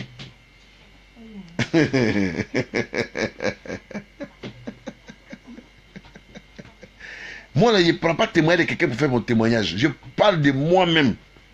Voilà. Parce que c'est le vécu qui fait de toi un homme. C'est le vécu qui fait de toi un homme. Voilà. Par exemple, ton mari ne connaît rien. Il ne sait pas faire l'amour. Parce qu'il n'a pas. Parce que ça, on n'apprend pas ça à quelqu'un. On va pas à l'école pour ça. C'est une inspiration qui vient tout seul. Donc pour vivre un foyer heureux, le Dieu que nous avons là, c'est un Dieu créateur. Donc la femme doit avoir un esprit de créativité. Et l'homme doit avoir un esprit de créativité. Donc il faut savoir créer pour rendre heureux son conjoint.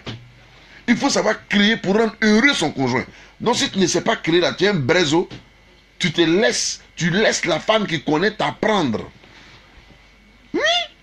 Moi, je vais vous dire la vérité, j'étais un brezo dedans. J'étais très brezo. Parce que, imaginez-vous, j'ai commencé à prêcher l'évangile quand j'avais 9 ans. Et à l'âge de 13 ans, j'ai lu la Bible, toute la Bible. À l'âge de 13 ans, j'ai lu toute la Bible. Quand j'avais 13 ans, j'ai construit ma première église dans mon village. Donc dans mon village maternel à Oumé, précisément à Gabia. Voilà, j'ai des enfants qui sont allés là-bas qui ont vu. Donc ma première église, c'est là-bas que je l'ai construite. Donc imaginez-vous un jeune homme de ce genre. Je n'avais jamais connu de femme jusqu'à l'âge de 20 ans, 21 ans. Quand je me suis marié, j'avais 20 ans. Quand j'ai fait mon premier mariage, j'avais 20 ans. Voilà, donc je ne connaissais pas de femmes. Je n'avais jamais connu, même bisous, même on donne la femme là, je n'avais jamais fait. Bon, un homme comme ça, quand tu t'es marié là, qu'est-ce qui va se passer? Mais ta femme va se moquer de toi et puis on se moquer de moi. Parce qu'il ne sait pas comment ça se passe. On est rentré dans l'hôtel, on allait dormir. Après le mariage, on est rentré à l'hôtel. Je me rappelle encore, c'était à l'hôtel Ivoire. Les gens pensaient que moi, je suis un bon gars. Ils ont loué chambre d'hôtel là. Nous voici dans la chambre d'hôtel. Mais mes amis, carrément, dès qu'on rentre, la soeur, elle se déshabille. Je suis rentré dans la douche. Il a fermé la douche là, blac, blac, blac. Il y a moi un brezo quoi. Tu fermes douche. Je suis rentré, il a fermé 6 mois. Maintenant, il me dit, mais ça, on est mariés maintenant. Il dit, il faut t'habiller.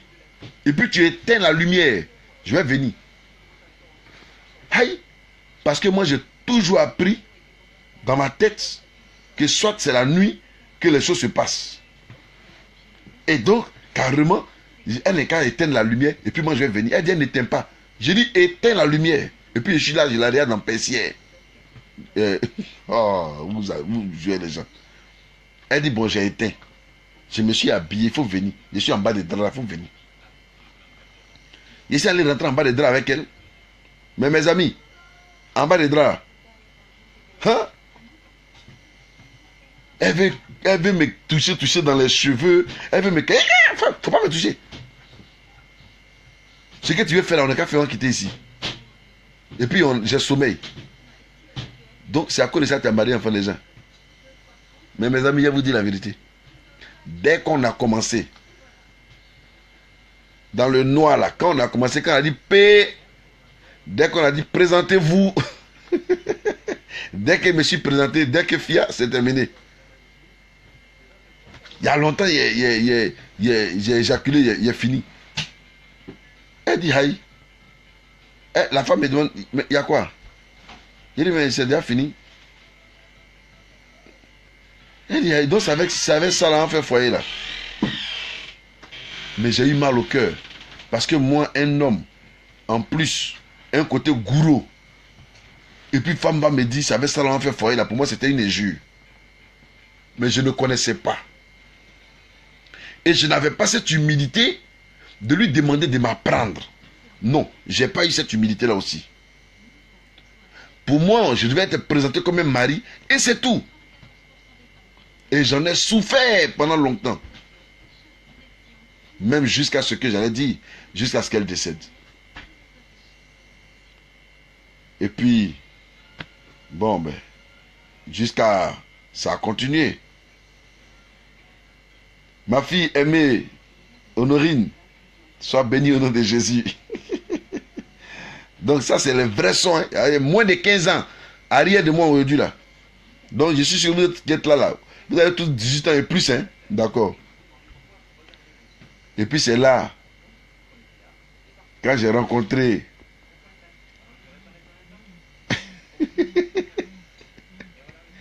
Oui. Parce que quand j'ai rencontré ma femme, je lui ai expliqué la situation et tout ça. Elle dit, puis il n'y a plus les hommes de Dieu qui disent lécher son conjoint, c'est un péché comme contre Dieu, parce que Dieu est saint, donc notre bouche soit sanctifiée aussi, car on prend cette histoire pour prier Dieu. Allez, Dieu même ne sait pas qu'on le prie. Dites-moi, est-ce que Dieu ne sait pas qu'on le prie? Qui vous a dit que forcément c'est ce qui sort de votre bouche là que Dieu écoute?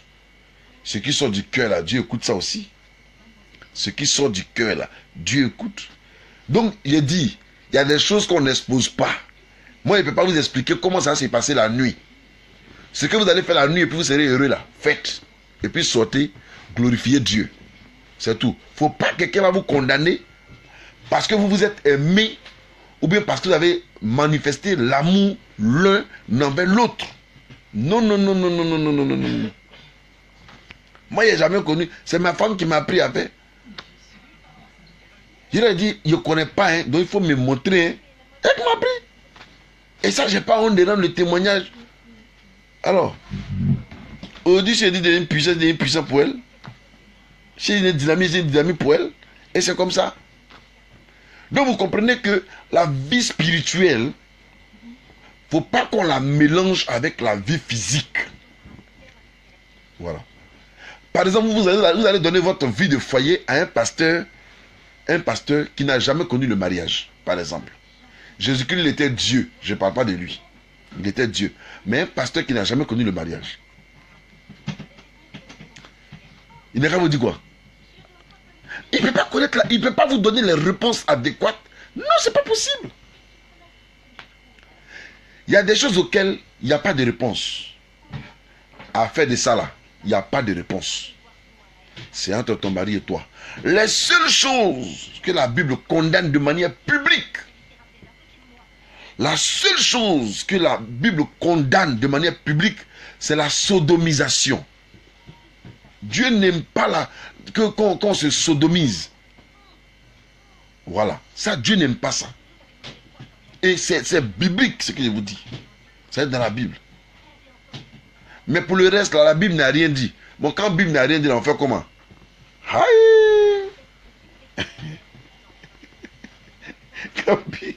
Si c'est que la Bible n'a pas parlé, on fait comment? C'est parce que la Bible même n'a pas trouvé explication à ça. Parce que Dieu a créé la nuit et puis il a créé le jour. Donc ce qui se passe la nuit là, c'est pour que Dieu lui-même là, il ne regarde pas là-bas. Mais dans le jour là, c'est là-bas il regarde. Donc il faut dire à ton mari là, il n'est qu'à venir écouter cette vidéo, il sera délivré au nom de Jésus. Il n'est qu'à écouter qu'elle a fait pas trouver que c'est une perte de temps. Parce que les gens pour écouter les vidéos là, ils trouvent que c'est perte de temps. Je mets ici et puis je mets ça sur YouTube. Donc allez vous connecter, allez vous abonner à mon YouTube. Et vous allez comprendre. Ah bon, ma fille Nyamke dit c'est tout. Dis papa, c'est vraiment puissant. Ah mais oui. Mais oui. Parce que si on n'enseigne pas ces vérités là, où vous allez les trouver? Qui va vous les dire? Voilà, voici quelque chose. Un bébé qui naît, je vous donne un exemple terre à terre. Un bébé qui naît aujourd'hui, dès que l'enfant est né, dès que l'enfant en même temps commence à téter, quand on met sein dans la bouche de son enfant là, dans la bouche de maman met sein dans la bouche de l'enfant commence à téter. De vous à moi, qui a appris à l'enfant qu'il doit téter? Qui a dit à l'enfant là qu'il doit téter? Qui lui a appris ça? Il y a des choses, on vit avec ça. On est avec ça. On satisfait avec ça. Aïe. Comment? Donc, il ne faut pas te minimiser. Il ne faut pas te négliger. Il faut, si ton mari ne connaît rien, il faut lui dire, chérie, laisse-toi faire. Parce que nous, les hommes, nous sommes très orgueilleux. On refuse de se faire enseigner. Quand on ne connaît pas, on refuse de se faire enseigner. Donc, toi, la femme, il faut être beaucoup diplomate. Il faut employer la diplomatie pour le gagner. Tu vois? Il faut l'évangéliser, quoi. Et puis, il faut le gagner. Si tu l'as gagné, là, c'est fini. Voilà. Donc, ça, là, ça vous ouvre l'esprit. Ça vous éclaire. Et ça vous donne à être un vrai foyer. La plupart des problèmes dans les foyers, c'est les frustrations de la nuit là, qui deviennent problèmes. C'est ça qu'on appelle problème de foyer. Les frustrations de la nuit là, c'est ça qui donne problème de foyer. Si vous voyez les gens se séparent en désordre là, c'est pas autre chose. C'est les frustrations de la nuit là qui fait qu'ils se séparent. Oui, c'est la frustration de la nuit qui fait qu'ils se séparent. Sinon, un homme va laisser sa femme quoi? À cause de quoi? C'est parce qu'il est frustré. Ou bien une femme va laisser son mari, c'est parce qu'elle est frustrée. C'est pas autre chose. C'est la frustration là qui envoie des problèmes. Donc pardonnez. Réglez ces petits côtés, ces petits détails là. Si ton mari croit qu'il est trop spirituel, il n'est qu'à aller prendre une femme qui est trop spirituelle aussi comme lui. Il en trouvera, ça existe. Voilà. Sinon, emmène-lui à la conversion petit à petit et montre-lui que c'est possible. Hé, maman Inouko, Dieu te bénisse au nom de Jésus-Christ, ma fille. Que la grâce de Dieu soit avec toi. Voilà.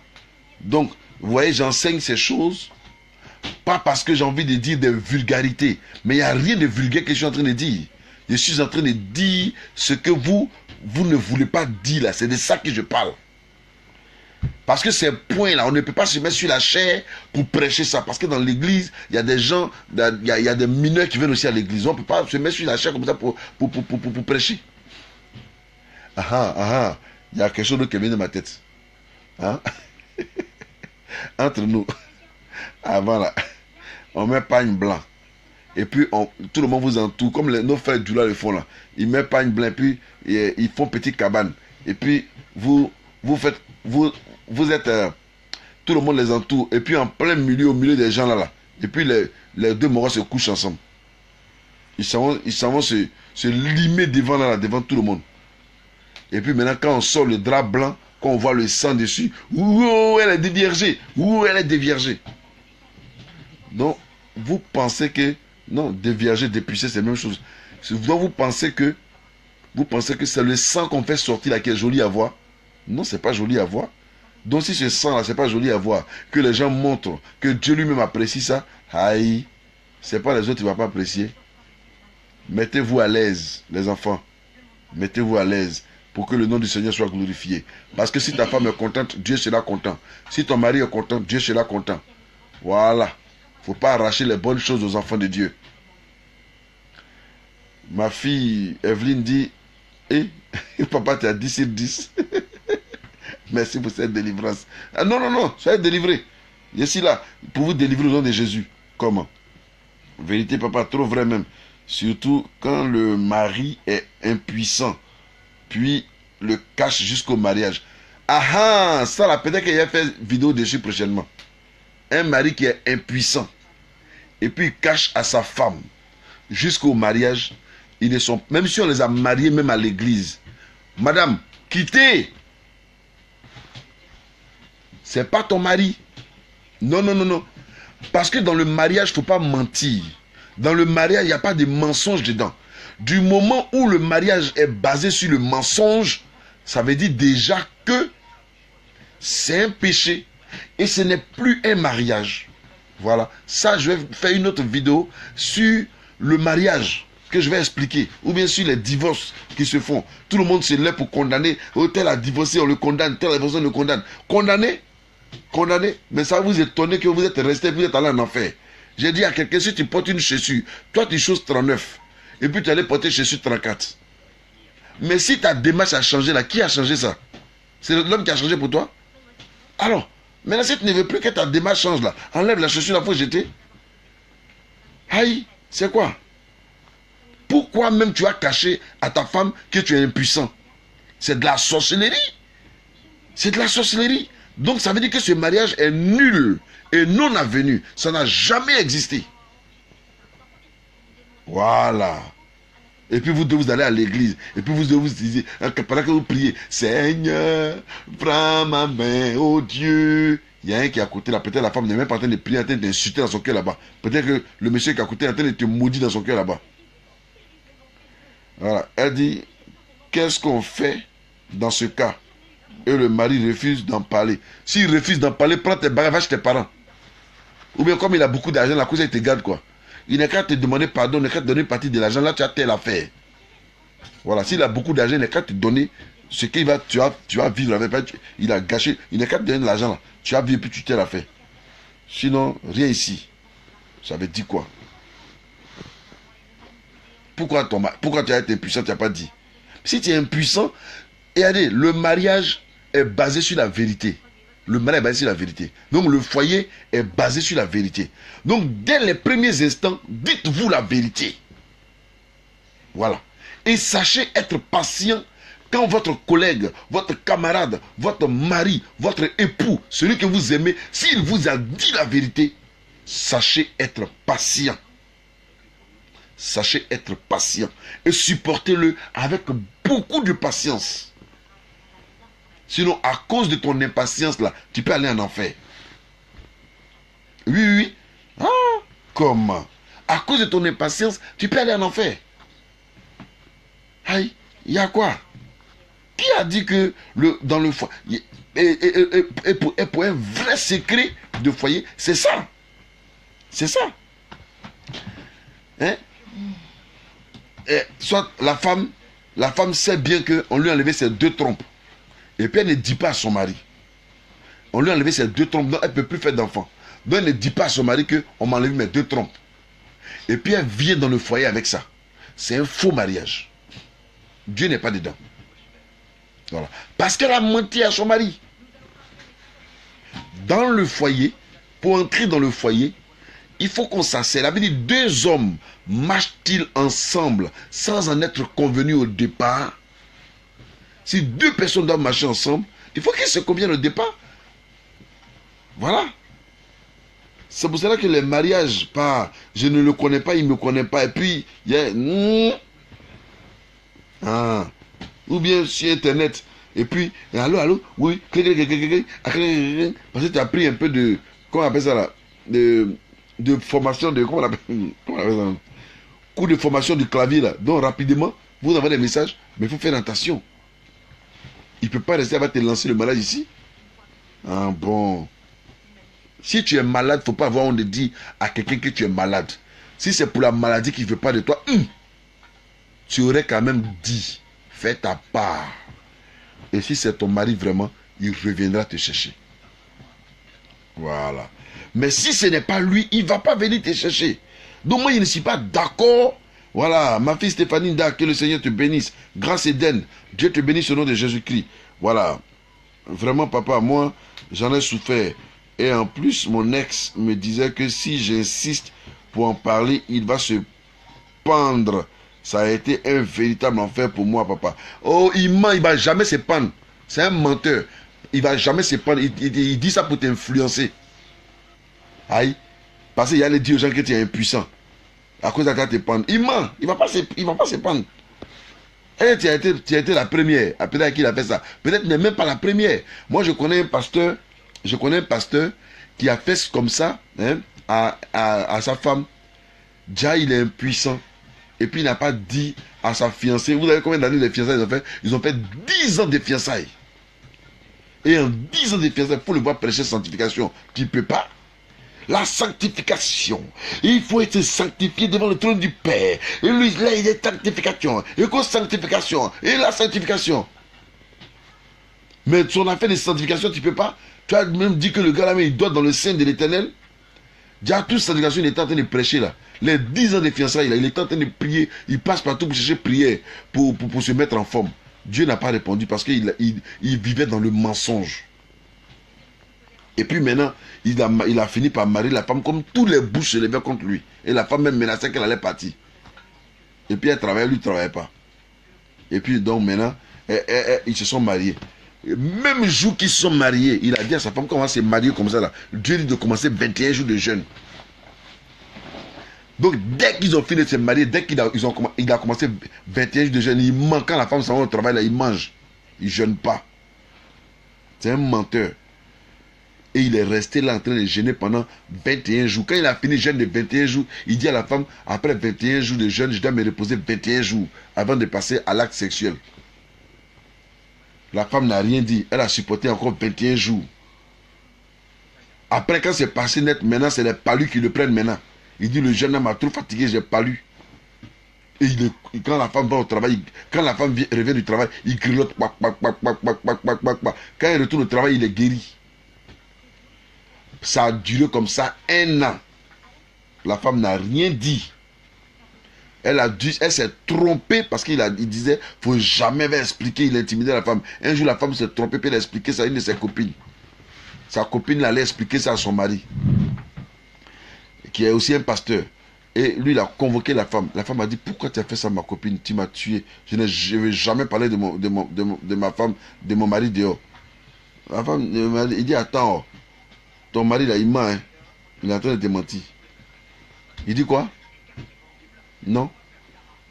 Fais semblant d'aller au travail. Et puis retourne subitement. Et dis-lui, aujourd'hui, je veux qu'on couche ensemble. Et le lendemain, la femme elle a fait semblant d'aller au travail.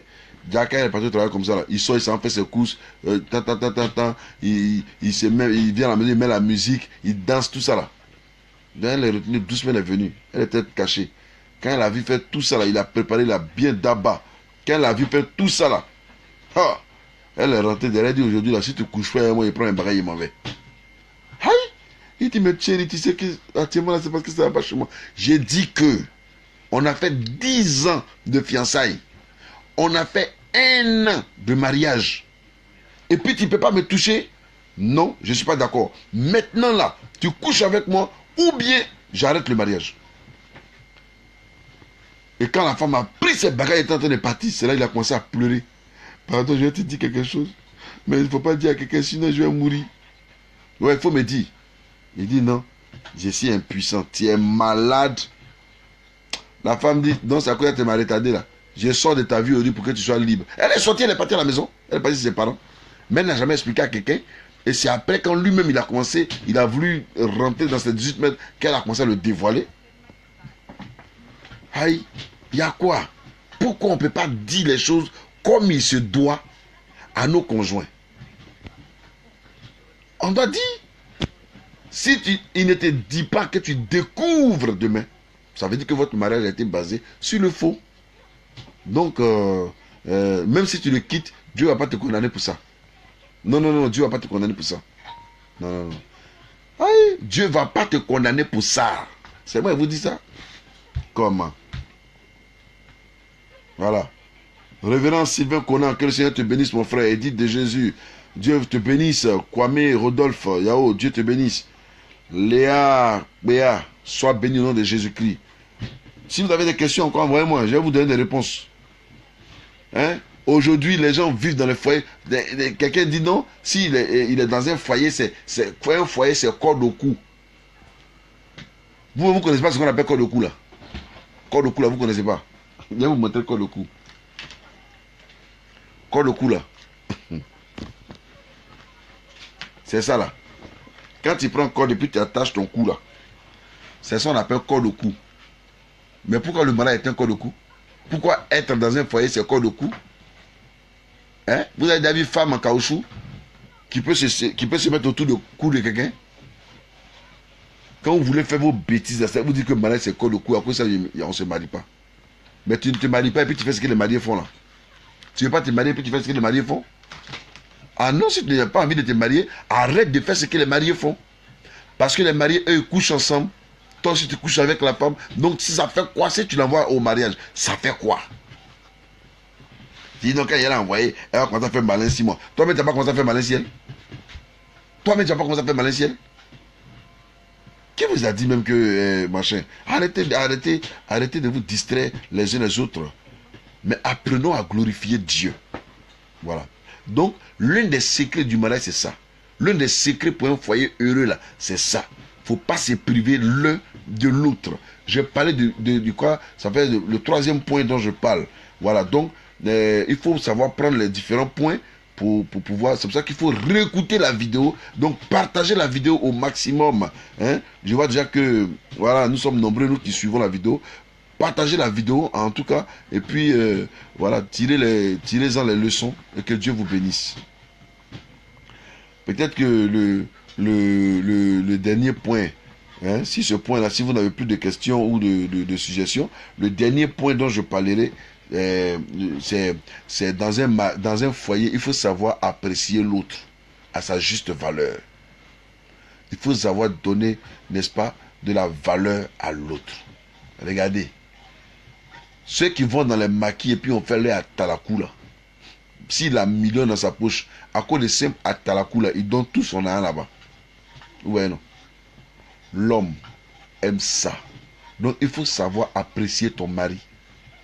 Même s'il n'a rien, apprécie-le. Il faut savoir apprécier ta femme, lui donner de la valeur dans l'appréciation. Même si elle n'a rien, apprécie-la. Voilà. La femme n'est pas faite pour les injures des matins. Ou bien n'est pas faite pour se décharger sur elle. Comme tu as été électrocuté, électrifié, et puis tu décharges ton courant là sur elle. Non, c'est pas ça seulement. Mais il faut savoir apprécier la grâce que Dieu te donne. Il faut savoir apprécier celui que Dieu te donne. Quand tu sais l'apprécier, la grâce vous accompagne. Mais je ne parle pas d'apprécier le mensonge. Je ne parle pas d'apprécier les bizarreries. Mais apprécie ton homme dans sa juste valeur. C'est tout. Il ne faut pas rentrer dans les détails avec quelqu'un. Voilà. Tant que tu sais apprécier ta femme, tant que tu sais apprécier ton mari, vous allez durer ensemble. Vous allez même durer ensemble quand vous allez vous ressembler. Mais tant que tu veux la traiter comme bête, elle va te montrer qu'elle est 10 000 fois plus intelligente que toi. Ah oui, hein. Tant que tu veux la traiter comme une sauvage, elle va te montrer qu'elle aussi, là, c'est os qu'on a pris pour la créer. C'est pas ta chair qu'on a pris pour la créer, mais c'est tes os. Dieu pouvait prendre la chair, l'os de tête ou bien machin, mais il a pris ta côte. Côte là, c'est os. Et puis c'est ça. Donc c'est ça, vous comprenez? Voilà. Voilà. Donc pour ce soir, il y a déjà trop parlé. Je vais m'arrêter là. Hein? Que le Seigneur vous bénisse. Que sa grâce soit sur vous. Je vous avais averti que cette vidéo là, c'est pour les moins de... Hein? Interdiction. Moins de combien là? Moins de 15 ans. C'est ça, non? Voilà. Ceux qui sont en moins de 15 ans là, ils ont été interdits à cette vidéo là. Donc, je suis convaincu que tous ceux qui m'ont écouté ce soir, n'est-ce pas, sont des personnes bien âgées. Voilà. Et qu'ils ont bien compris le sens de tout ce que j'ai dit. Parce que j'ai parlé premièrement de comment Dieu a créé l'homme. Secondo, j'ai parlé de, n'est-ce pas, ce qu'on appelle différence entre l'homme et la femme. En réalité, il n'y a plus de différence. Maintenant, il n'y a plus de différence. Nous sommes devenus un. Un. Voilà. Et puis, troisièmement, je crois que j'ai parlé de l'amour dans le foyer. Voilà. Comment, donc, le côté sexuel dans le foyer. J'ai parlé de ça de manière claire et de manière très pointillée. Voilà. Pour que chacun sache comment, désormais, il doit pouvoir faire les bonnes choses avec son mari ou avec son conjoint. Donc, ça veut dire quoi? Voilà. Mon frère Ludovic, Dieu te bénisse. Et Jean-Paul Colono, sois béni. Voilà. Donc, chacun devrait être inventé, imaginé. Dieu. Si, il y a te dit une chose.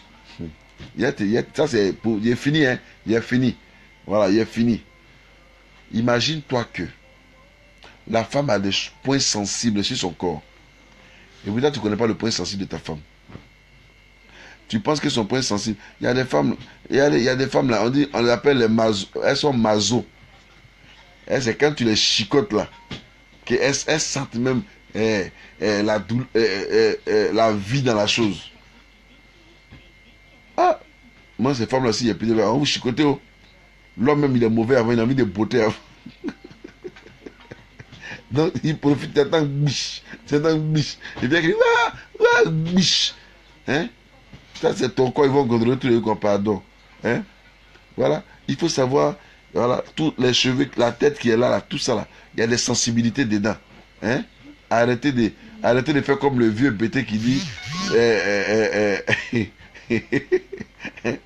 on dit un vieux bêté qui allait coucher avec une femme prostituée. Et puis maintenant, je crois qu'il était en train de, la femme était en train de faire les préliminaires. Donc elle touche dans ses cheveux.